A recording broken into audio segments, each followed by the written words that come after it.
Tes. Bismillahirrahmanirrahim. Assalamualaikum warahmatullahi wabarakatuh. Waalaikumsalam. Innal hamdalillah nahmaduhu wa nasta'inuhu wa nastaghfiruh wa na'udzu billahi min shururi anfusina wa sayyiati a'malina. May yahdihillahu fala mudilla lahu wa may yudlil fala hadiya lahu. Wa ashhadu an la ilaha illallah wahdahu la syarika lahu wa ashhadu anna Muhammadan abduhu wa rasuluh sallallahu alaihi wa ala alihi wa ashabihi wa man tabi'ahum bi ihsan ila yaumiddin. Amma ba'd, fa ikhwani fid din wa akhwati fillah, kaum muslimin dan muslimat rahimani wa rahimakumullah. Semoga Allah Subhanahu wa taala senantiasa mencurahkan rahmat-Nya kepada kita sekalian. Insyaallah taala pada malam hari ini kita akan lanjutkan kajian kitab Sahih Al-Adabul Mufrad, pembahasan tentang adab-adab dan akhlak di dalam Islam yang diambil dari kitab Al-Adabul Mufrad karya Amirul Mukminin fil Hadith Abu Abdillah Muhammad bin Ismail yang lebih dikenal dengan nama Imam Al-Bukhari rahimahullahu taala. Dan jamaah sekalian, keutamaan akhlak yang mulia itu dijelaskan oleh Nabi sallallahu alaihi wasallam sangatlah besar. Beliau sampai menegaskan innal mu'min la yudriku bi husni khuluqihi darajatas sha'imil qa'im. Sesungguhnya seorang mukmin dengan akhlak yang mulia bisa menyamai pahala orang yang rajin puasa sunnah dan rajin sholat malam. Jadi dengan akhlak, dengan adab, seseorang bisa menyaingi pahala orang yang rajin puasa sunnah dan rajin sholat malam. Kenapa bisa seperti itu? Kata para ulama, karena orang yang rajin puasa sunnah dan sholat malam, mereka melatih, memaksa, membiasakan dirinya untuk melakukan hal itu. Demikian pula orang yang berakhlak mulia, dia melatih dirinya untuk mengamalkan adab-adab atau akhlak yang baik. Dan para ulama jamaah sekalian mengatakan akhlak yang mulia itu porosnya ada 4. Jadi akhlak yang mulia Porosnya ada 4. Kalau kita mengamalkan 4 ini, maka kita teranggap orang yang berakhlak mulia. Yang pertama kata para ulama, badlul ma'ruf, mencurahkan kebaikan kepada orang. Yang kedua, husnul kalam, baiknya bentuk kata-kata. Yang ketiga, talaqul wajah, wajah yang ceria ketika berjumpa dengan orang lain. Yang keempat, kaful ada anin nas, melawan, menahan gangguan dari manusia. Ini mencakup 2 makna, yaitu dia tidak suka ganggu orang, tidak suka sakiti orang dengan mulutnya maupun dengan tangannya. Dan makna yang kedua, dia mampu bersabar jika seseorang mengganggunya. Jadi akhlak yang mulia itu berat. 4 porosnya, harus memberi kebaikan, baik dalam berbicara, wajah selalu ceria, dan menahan gangguan yang datang dari orang lain dan juga gangguan yang muncul dari dirinya. Dan jamaah sekalian, kalau kita bisa mengamalkan 4 ini, maka kita akan mendapatkan pahala, kata Nabi, seperti orang yang rajin puasa sunnah dan rajin sholat malam. Dan kita akan mengikuti jalannya Nabi Muhammad SAW, sebagaimana yang Allah tegaskan dalam surah Al-Qalam, innaka la'ala khuluqin azim. Sesungguhnya engkau wahai Nabi Muhammad benar-benar berada di atas akhlak yang agung. Jadi ini berat, tapi bisa kalau kita biasakan. Makanya jemaah sekalian, kita selalu minta tolong kepada Allah. Dan di antara doa yang Nabi ajarkan kepada para sahabat, Allahumma a'inni ala dzikrika wa syukrika wa husni ibadatik. Ya Allah, tolong saya, sebab kalau engkau tidak tolong saya tidak akan mungkin bisa melakukan ini. Apa itu? Untuk bersyukur kepadamu, untuk berzikir kepadamu, kemudian untuk bersyukur kepadamu, kemudian untuk memperbaiki ibadah kepadamu. Jadi jemaah sekalian, kita minta tolong kepada Allah untuk beribadah. Itulah makna iyyaka na'budu wa iyyaka nasta'in. Hanya kepadamu kami beribadah dan hanya kepadamu kami mohon pertolongan. Artinya kalau kita tidak ditolong oleh Allah, maka kita tidak akan bisa ibadah sampai hari ini. Jadi berakhlak mulia itu berat. Dan Syekh Abdul Razak Al-Badr hafizahullah mengatakan termasuk cacat di dalam manhaj orang yang buruk akhlaknya. Itu termasuk cacat dalam manhaj. Orang yang tidak baik akhlaknya, orang yang suka mencela, orang yang masam mukanya, selalu cemberut. Demikian pula orang yang tidak bisa mencurahkan kebaikan dan tidak bisa menahan gangguan untuk mengganggu orang lain. Ini orang yang buruk akhlaknya. Dan walaupun dia sudah belajar akidah, maka kata Abdul Razak Al-Badr hafizahullah, ada kerusakan pada manhaj dia.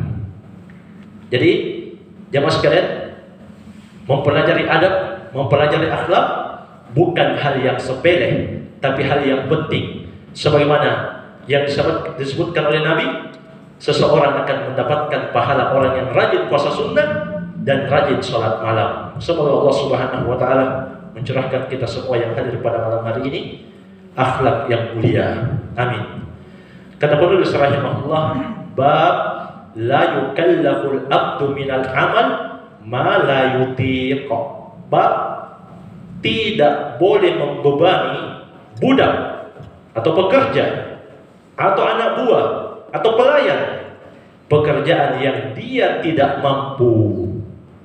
Ini termasuk adab yang mulia. Bukan orang yang baik, bukan orang yang berakhlak, orang yang senang orang lain susah. Itu bukan akhlak yang mulia. Walaupun dia anak buahnya, walaupun dia pekerjanya. Jadi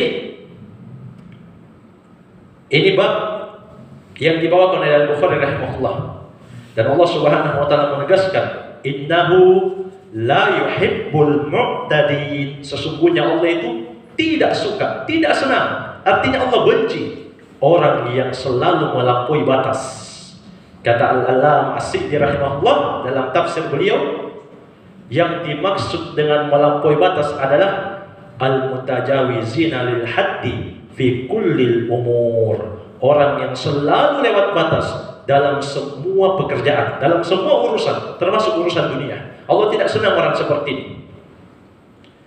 Kemudian kata Al-Bukhari rahimahullah, an Abi Hurairah radhiyallahu anhu an Nabi sallallahu alaihi wasallam qala, datang dari sahabat Abu Hurairah, salah seorang rawi hadis yang terbanyak meriwayatkan hadis dari Nabi sallallahu alaihi wasallam. Beliau mengatakan, Rasulullah sallallahu alaihi wasallam mengatakan, bersabda, lil mamluk ta'amu wa kiswatu wa la yukallafu 'anil amal ma la yutiq. Untuk orang yang dikuasai, apakah dia budak atau dia pekerja atau dia anak buah, pelayan, haknya makanan dan pakaian seperti yang dimakan dan dipakai tuannya. Wala yukallafu minal amal ma la yutiq, dan dia tidak boleh diberikan pekerjaan yang dia tidak mampu lakukan. Ini juga telah disebutkan pada bab sebelumnya. Kemudian kata Al-Bukhari rahimahullah, babu nafaqatir rajul ala 'abdihi wa khadimihi shadaqatun.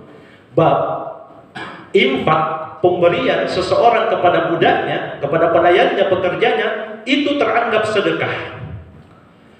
Kata Al-Bukhari rahimahullah, anil Miqdam sami'an Nabiy sallallahu alaihi wasallam yaqul, dari Al-Miqdam. Al-Miqdam ini seorang sahabat yang mulia, sebagaimana disebutkan oleh Ad-Dahabi dalam kitabnya Syiar A'lamin Nubala. Beliau mendengarkan Nabi sallallahu alaihi wasallam bersabda, ma'at amta nafsaka fa huwa sadaqah. Apa yang kamu berikan untuk dirimu seperti makanan, itu juga sedekah. Wa ma'amta waladaka wa zaujataka wa khadimaka fa huwa sadaqah. Apa yang kamu berikan, makanan yang kamu berikan kepada anakmu, kepada istrimu, dan kepada anak buahmu, pekerjamu, itu juga teranggap sedekah. Jadi luar biasa jemaah sekalian. Ini membantu kita untuk bersemangat mencari uang, mencari nafkah. Membantu kita ketika kita capek, ketika kita lemah, kita ingat ini hadis, maka kita insyaallah taala kembali semangat. Cuma jamaah sekalian, di dalam hadis Ibnu Mas'ud yang dikeluarkan oleh Al-Bukhari dan Muslim, Nabi sebutkan syaratnya. Beliau mengatakan, idza anfaqal muslim nafaqatan ala ahlihi, idza anfaqal muslimu nafaqatan ala ahlihi wa huwa yahtasibuha kanat lahu sadaqatan. Apabila seorang muslim berinfak, bersedekah, memberikan nafkah untuk keluarganya, anaknya, istrinya, keluarganya, wa huwa yahtasibuha, dalam kondisi dia mengharap pahala. Jadi tidak boleh tidak jamaah sekalian, harus ada harapan. Jadi ketika kita bekerja, ketika kita cari uang, cari nafkah, maka kita harus berharap pahala. Kanat lahu sadaqatan, maka barulah dianggap sedekah. Jadi kalau dia tidak berharap, maka dia tidak dapat pahala. Tapi dia juga tidak berdosa. Tapi kalau dia tidak mencari uang, mencari nafkah yang wajib, maka dia berdosa. Jadi ini termasuk kekeliruan orang yang lebih mendahulukan yang hukumnya tidak wajib dibanding hukum yang wajib. Cari nafkah itu wajib, sedangkan keluar untuk dakwah hukumnya fardu kifayah. Perhatikan jemaah sekalian, cari uang, cari nafkah untuk anak, untuk istri, itu wajib. Keluar untuk dakwah fardu kifayah. Apa artinya fardu kifayah? Kalau sudah ada kaum muslimin yang keluar, sudah ada kaum muslimin yang menegakkan, maka yang lain tidak berdosa. Tapi kalau dia tidak cari uang, tidak cari nafkah, maka dia menanggung dosa di hadapan Allah Subhanahu wa taala. Sekarang pertanyaannya, nafkah itu apa saja? Ada yang tahu? Yang mana yang dimaksud dengan nafkah yang wajib? Kalau skincare masuk tidak? Nafkah yang wajib. Skincare. Iya, hamba Allah Joko. Masuk atau tidak itu? Sekarang saya yang bertanya, sebentar saya yang ditanya. Ayo, masuk atau tidak? Yang cantik-cantik, yang bisa membuat anak dan istri itu cantik, berhias, indah, masuk tidak dia nafkah yang wajib? Ada yang bilang masuk, ada yang bilang tidak.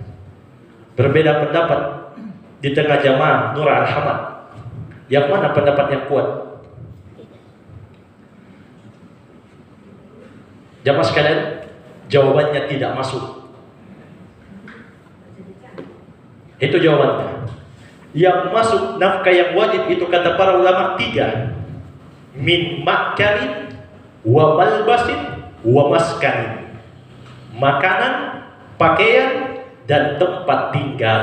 Itu nafkah yang wajib. Tapi bukan berarti tidak boleh beli skincare, bukan. Ini kita berbicara hukum.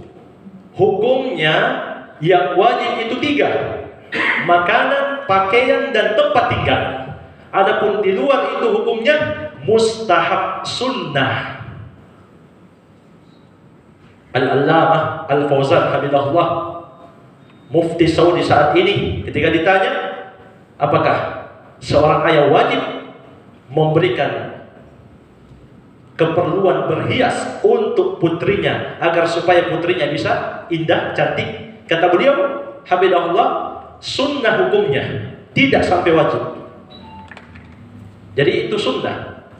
Dan suami akan mendapatkan pahala sunnah jika dia mempercantik anak dan istrinya.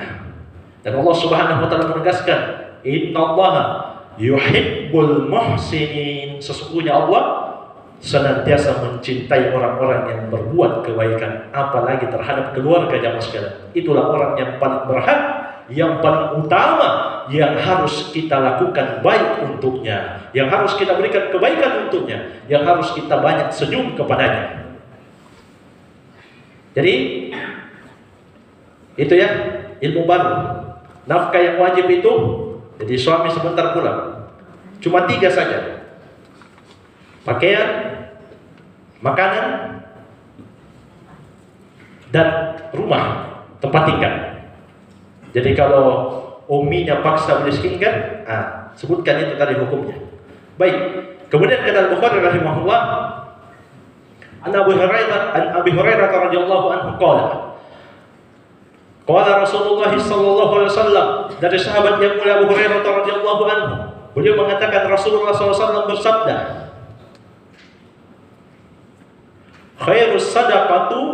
khairus sadaqati ma baqqa ghinan wal yadul ulya khairun minal yadis sufla wabda biman ta'ul. Sebaik-baik sedekah adalah yang di belakangnya tetap meninggalkan kecukupan, dan tangan yang di atas lebih baik dibanding tangan yang di bawah. Maka mulailah, kata Nabi sallallahu alaihi wasallam, dengan menafkahi orang yang paling wajib untuk dinafkahi.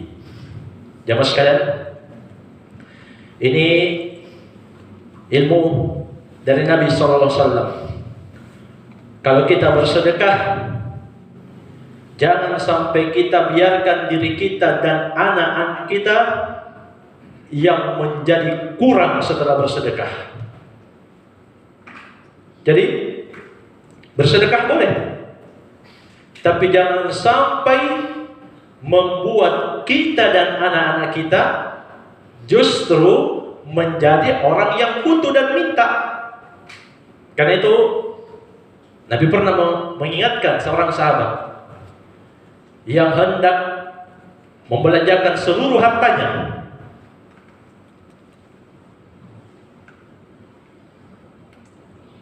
tapi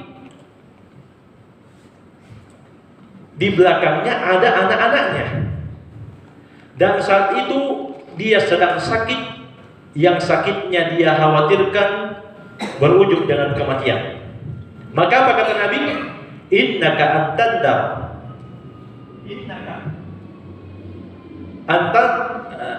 antadara warathataka agniya khairun laka min antadarahum alatan yatakaffafuna nas. Nabi ingatkan sahabat ini, kamu meninggalkan anak-anakmu dalam keadaan kaya, cukup, itu lebih baik dibanding kamu meninggalkan mereka dalam keadaan miskin dan akan meminta-minta kepada orang. Jadi saat itu sahabat ini ditegur oleh Nabi karena dia mau belanjakan seluruh hartanya. Nabi katakan, kamu tinggalkan anakmu dalam kondisi kaya, lebih baik, cukup, lebih baik dibanding dia kamu tinggalkan dalam kondisi miskin, butuh, sehingga dia harus minta-minta ke orang. Akhirnya sahabat ini hanya menyedekahkan sepertiga hartanya. Itu pun kata Nabi, wathuluth kathir, sepertiga itu sudah banyak. Jadi kalau uangnya dia tinggal 90 juta, dia infakkan paling maksimal 30 juta. Itu pun kata Nabi sudah sangat banyak. Baik, ini orang yang berinfak dalam kondisi dia akan tahu bahwa dirinya akan wafat. Ada punya sekalian, kalau dia yakin bahwa walaupun dia menginfakkan seluruh hartanya atau kebanyakan hartanya tidak akan memudaratkan dia, maka itu dianjurkan. Dalilnya mana? Abu Bakar As-Siddiq, beliau pernah datang dengan seluruh hartanya, Umar datang dengan separuh hartanya. Maka ketika ditanya oleh Nabi, apa yang kamu tinggalkan? Keyakinan Abu Bakar As-Siddiq mengatakan Allah dan Rasulnya. Disitulah Umar mengatakan, kalau begitu sampai kapanpun saya tidak akan pernah mengalahkan Abu Bakar dalam kebaikan. Itulah yang membuat Abu Bakar As-Siddiq sebagai orang yang paling dicintai oleh Nabi Sallallahu Alaihi Wasallam. Baik, jadi tangan yang di atas lebih baik dibanding tangan yang di bawah. Maksudnya orang yang berinfak lebih baik dibanding orang yang menerima. Kemudian jemaah sekalian, di surah Al-Baqarah Allah Subhanahu wa taala berfirman, jadi mereka bertanya kepada Nabi sallallahu alaihi wasallam di ayat yang ke-219, wa yas'alunaka madza yunfikuna qulil afwa. Mereka bertanya kepadamu, apa yang mereka infakkan? Qulil afwa, katakanlah satu pemberian. Pemberian yang dimaksud di sini jamaah sekalian, kata Al-Allamah di tafsir Abdurrahman bin Nasir As-Sa'di rahimahullah, wa huwa al-mutayassar min amwalihim, yaitu yang mudah dari hartanya. Jangan dia paksa. Alladzi la tata'allaqu bihi hajatuhum wa daruratuhum, yang tidak mengganggu kebutuhannya dan keperluannya yang darurat. Wa hada yarji ila kulli ahadin bihasabihi. Infak ini kembali ke kondisi orang masing-masing. Min ghaniyin wa fakirin wa mutawassitin. Ada orang yang kaya, ada orang yang miskin, ada orang yang tengah-tengah.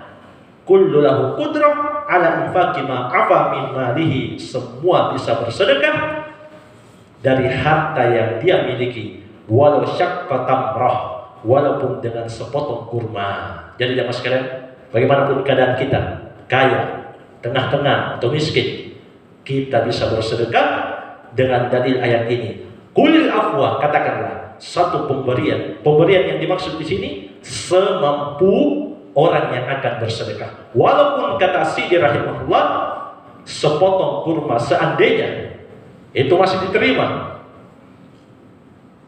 seandainya itu bermanfaat, dan tentu bermanfaat, karena itu ada dalam hadis Nabi SAW. Beliau mengatakan, fattakun nar walau bisyikki tamratin, bentengi dirimu dari neraka walaupun bersedekah dengan sepotong kurma.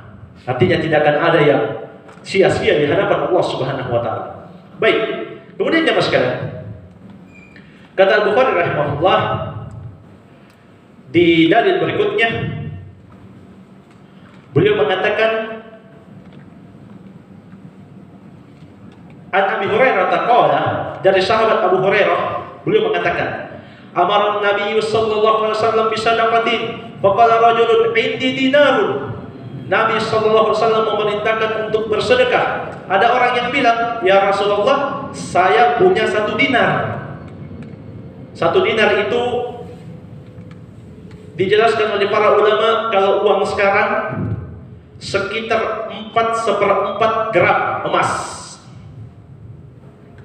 Siapa penjual emas di sini? 4/4 emas 1 dinar. Berapa ya? Anggaplah 1 juta 1 gram. Berarti kurang lebih 4 juta duitnya. Apa kata Nabi? Qala anfiqhu ala nafsik. Kasih dulu nafkah untuk dirimu. Jadi diri dulu. Qala indi akhar. Ya Rasulullah, saya punya yang lain. Maksudnya punya 1 dinar juga, sekitar 4 juta. Qala anfiqhu ala zaujatika. Berikan infak nafkah untuk istrimu. Tapi dalam riwayat Sunan Abu Daud dan selainnya, kata Nabi, tasaddaq bihi ala waladika. Mulai dulu bersedekah, berinfak, memberi nafkah kepada anakmu. Jamaah sekalian, perhatikan pendapat yang lebih dekat dengan kebenaran dan dikuatkan oleh Al-Allamah Ibnu Utsaimin rahimahullah, yang lebih wajib adalah anak, setelah itu istri. Kenapa? Karena anak tidak punya kemampuan untuk cari nafkah. Itu asalnya. Setelah itu baru istri. Sampai kapan diberi nafkah? Ada yang tahu? Anak laki-laki sampai kapan diberi nafkah? Sampai balik. Ahsanta, Masya Allah. Sampai balik. Itu pendapat mayoritas ulama. Kalau anak perempuan sampai nikah. Ahsanta, Masya Allah. Senang nih kalau jamaah pintar-pintar, alhamdulillah. Berarti gurunya tidak gagal. Jadi laki-laki sampai balik. Balik di usia berapa? Sudah lewat. Umumnya berapa? 15. Masya Allah. Barakallahu fiik. Ahsan, 15. Itu umumnya orang-orang balik. Itu tidak wajib lagi.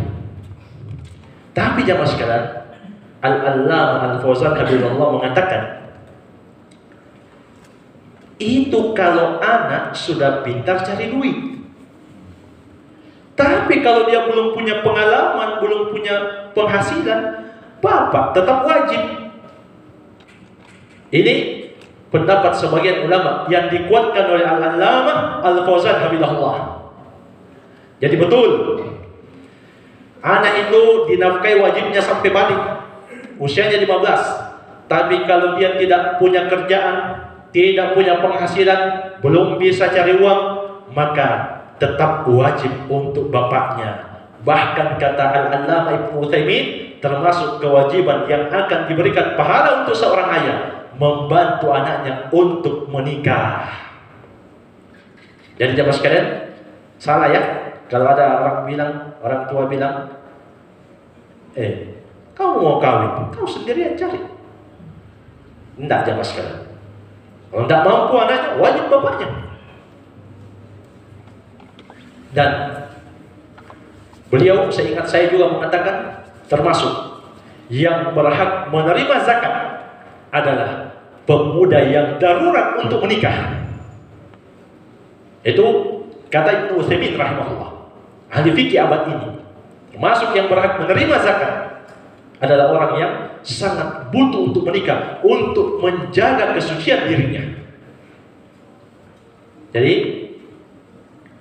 bolehlah kita bantu kalau ada ikhwan jamaah Nurul Hamad yang kurang mampu naiknya.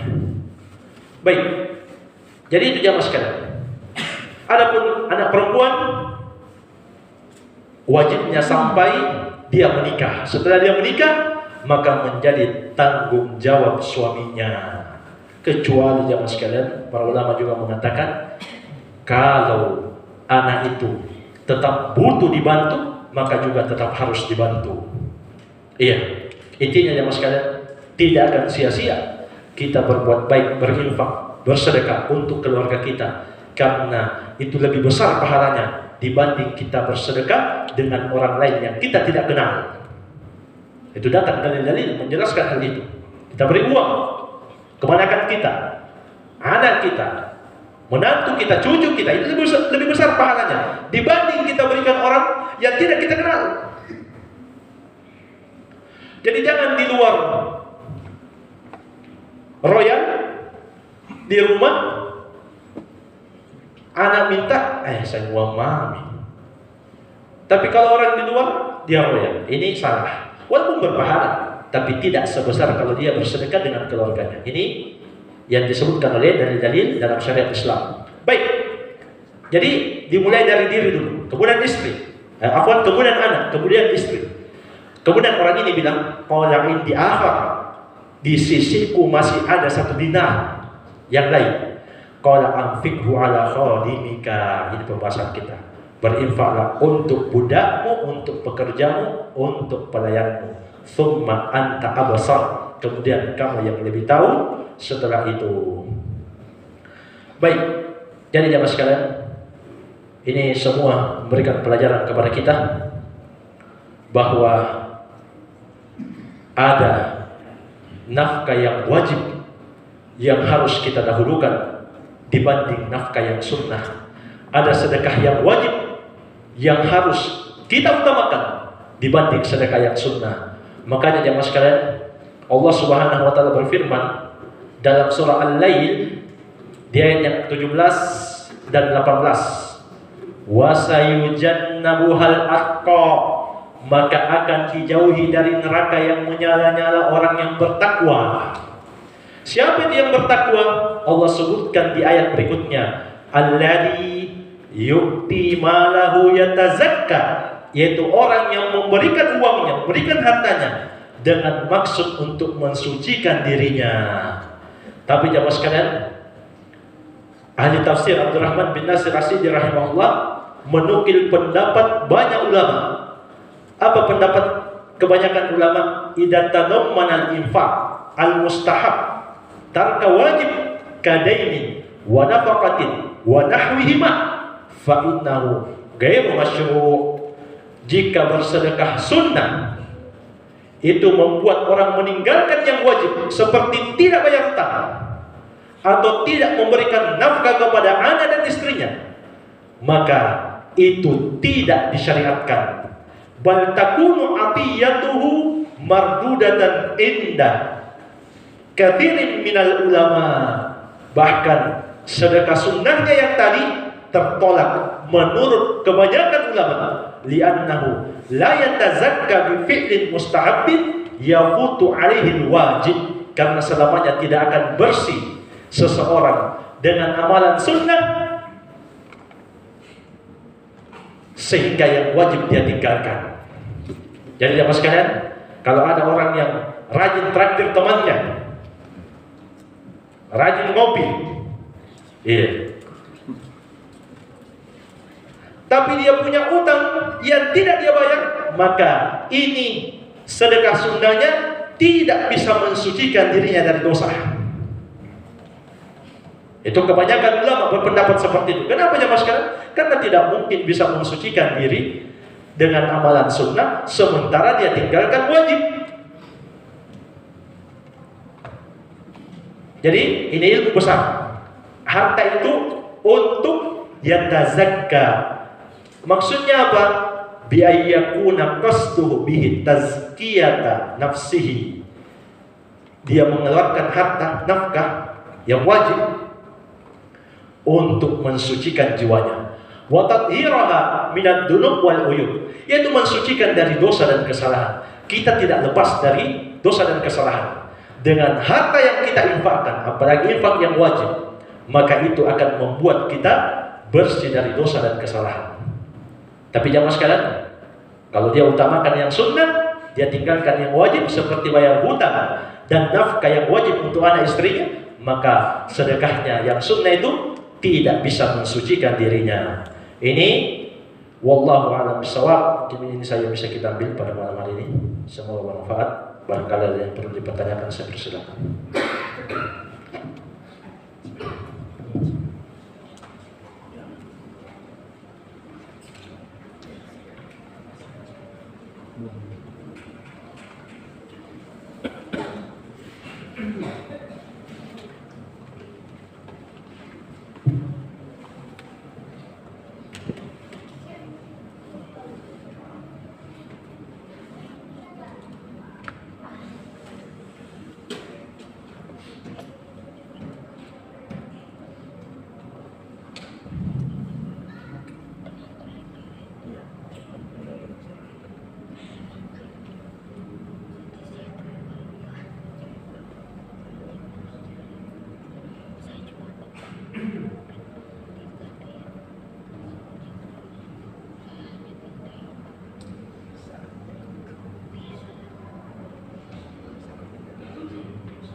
Mana lebih utama bagi hutang orang tua atau hutang pribadi? Baik, jemaah sekalian, mana yang lebih utama, membayar utang orang tua atau utang pribadi? Wallahu a'lam. Tapi yang namanya utang itu wajib untuk dibayar. Karena itu Nabi kita yang mulia Muhammad SAW pernah mengingatkan, semua orang yang masih punya tunggakan atau kezaliman untuk saudaranya, beliau mengatakan, man kanat lahu madlamatuhu li akhihi falyatahallal minhu al-yawm. Siapa yang punya kezaliman untuk saudaranya, termasuk utang, kata para ulama, maka hendaklah dia minta penghalalan hari ini, qabla alla yakuna dinarun wala dirham, sebelum datang hari tidak bermanfaat lagi uang dinar dan dirham. Jadi Allah akan kisos orang yang tidak bayar utang pada hari kiamat kalau utangnya belum dihalalkan. Sampai-sampai di kelanjutan hadits apa kata Nabi? In kana lahu hasanatun ukhidha minhu biqadri madlamatihi. Kalau dia punya kebaikan, diambil kebaikannya sekedar zolimnya. Wa illam takun lahu hasanat ukhidha min sayyiati sahibihi thumma humila alaih. Kalau dia tidak punya kebaikan, maka akan ditimpakan kejelekan, kesalahan orang yang dia zalimi di dunia, kemudian diberikan kepadanya. Dalam riwayat yang lain, thumma turiha finnar, kemudian dia dilempar ke dalam neraka. Waliyadzubillah. Jadi jamaah sekalian, hutang, kezaliman, ghibah, pernah menyakiti orang, itu tidak akan selesai kecuali kita minta penghalalan. Cuma yang mana yang lebih afdal? Yang mana yang lebih wajib? Utang orang tua atau utang kita? Setiap kita akan mempertanggungjawabkan perbuatan kita.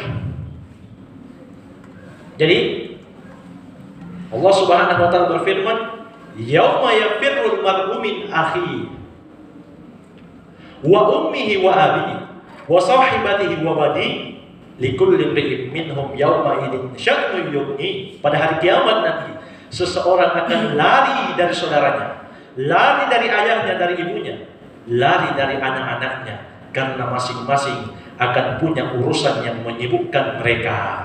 Artinya apa?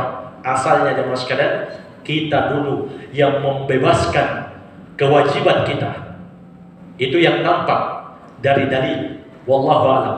Jadi yang lebih wajib dulu utang kita, sebab kita akan diperiksa masing-masing. Kemudian kita minta kepada Allah pertolongan. Mudah-mudahan setelah kita melunasi utang kita, kalau kita memang jujur, maka Allah akan bantu kita untuk melunasi utang orang tua kita kalau kita jujur. Dan jamaah sekalian, pernah Nabi diminta tolong untuk sholati orang yang punya utang. Nabi katakan tidak, sholati saja temanmu itu. Datang Abu Qatadah, "Ya Rasulullah, saya yang bayar utangnya, saya yang menjamin dia." Baru sholati, baru Nabi mau sholati. Besok Abu Qatadah ketemu lagi Nabi. Nabi tanya lagi, "Bagaimana kamu sudah bayar utangnya itu?" Bayangkan ya mas sekalian, hutang ini. Nabi tidak mau sholati orang yang punya hutang. Sampai ada yang menjamin, "Saya akan bayar ya Rasulullah, saya yang menjaminnya." Besok ditanya lagi, "Sudah bayar tidak itu?" Kata Abu Qatadah, "Belum ya Rasulullah, baru kemarin." Ditanya lagi berikutnya, "Sudah bayar tidak?" Kata Abu Qatadah, "Sudah ya Rasulullah." Apa kata Nabi? "Al-an baridat alaihi jilduhu." Sekarang baru dingin kulitnya. Lumayan berapa hari itu panas dikubur gara-gara utang. Subhanallah. Ini jamaah sekalian, para ulama mengingatkan, jangan kita berhutang kecuali dalam kondisi yang mendesak. Dan ketika kita berhutang, kita harus berniat untuk membayarnya dan minta tolong kepada Allah Subhanahu wa taala. Baik jemaah sekalian, ini kurang lebihnya mungkin bisa kita sampaikan, semoga bermanfaat. Wabillahi taufik. Subhanallahumma bihamdik, asyhadu an la ilaha illa anta astaghfiruka wa atubu ilaik. Walhamdulillahirabbil alamin. Wassalamualaikum warahmatullahi wabarakatuh. Waalaikumsalam warahmatullahi wabarakatuh.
حي على الفلاح